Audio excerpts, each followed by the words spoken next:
2019లో దేవుడు మీరు ఇచ్చిన చారిత్రక తీర్పు తర్వాత మేనిఫెస్టోలో ఇచ్చిన ప్రతి వాగ్దానాన్ని మేనిఫెస్టోను ఒక బైబిల్గా, ఒక ఖురాన్గా, ఒక భగవద్గీతగా భావిస్తూ మేనిఫెస్టోలో ఇచ్చిన ప్రతి వాగ్దానాన్ని ఏకంగా 99% హామీలను నెరవేర్చిన ప్రభుత్వం,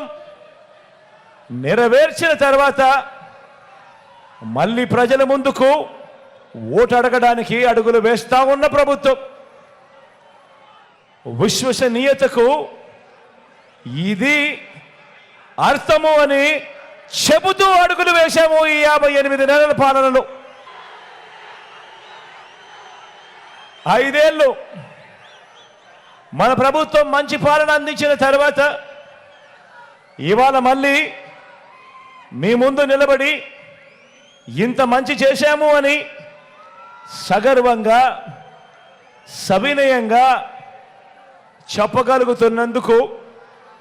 నిజంగా చాలా సంతోషంగా ఉంది అని ఈ సందర్భంగా చెప్తా ఉన్నా. ఇవాళ ఏ రాష్ట్రంలో, ఏ గ్రామంలో అయినా, ఇవాళ ఈ రాష్ట్రంలో ఏ గ్రామంలో అయినా కూడా నా దగ్గర నుంచి మన పార్టీ కార్యకర్తలు కానీ, మన పార్టీ నాయకులు కానీ, మన అభిమానులు కానీ, మన వాలంటీర్లు కానీ ప్రతి ఇంటికి వెళ్ళి గడచిన ఈ 58 నెలల్లో ఇంటింటికి మీకు మంచి జరిగి ఉంటే, ఇంటింటికి మీకు మంచి జరిగి ఉంటే మీ జగన్కు, మీ బిడ్డకు, మన ప్రభుత్వానికి, వైఎస్ఆర్సీపీ ప్రభుత్వానికి అండగా, తోడుగా నిలబడండి అని ఆత్మవిశ్వాసంతో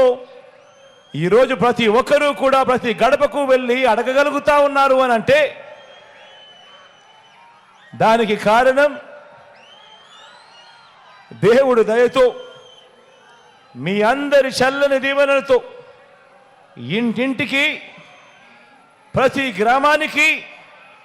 మంచి చేయగలిగాము కాబట్టే అని చెప్పి కూడా ఈ సందర్భంగా సగర్వంగా, సవినయంగా తెలియజేస్తా ఉన్నాను.